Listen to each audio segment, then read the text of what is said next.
Vous êtes bien sur Europe 1. Les enfants d'Europe 1.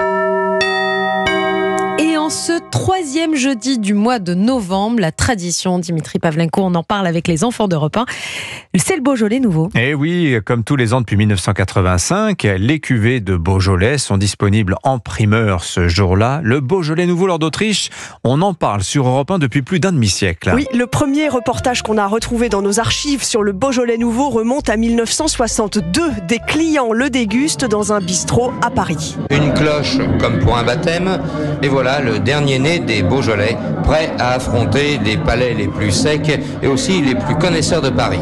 De la finesse, de la fraîcheur, un goût souvent fruité. Et comment est ce cru de 1962 ? Très belle qualité, un vin très caractérisé. J'aime beaucoup ce petit Beaujolais que nous venons de boire parce qu'il est léger, vous comprenez ? C'est un vin qui se boit facilement et on peut faire tout un repas avec ce vin-là sans être malade. C'est très appréciable. Est-ce que vous savez reconnaître un Beaujolais jeune d'un Beaujolais vieux ? Réponse en 64 avec ce vigneron.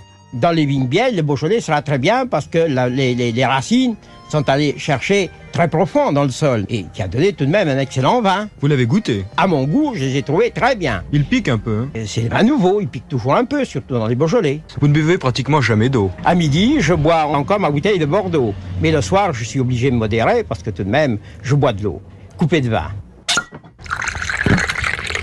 De l'eau coupée avec du vin. Le Beaujolais est l'un des seuls vins qui, 8 jours après avoir été récolté, peut être présenté sur les tables à un prix abordable. C'est important. On veut rester un vin populaire, on sera le vin pop. On veut que tout le monde puisse en boire et je crois que tout le monde pourra en boire.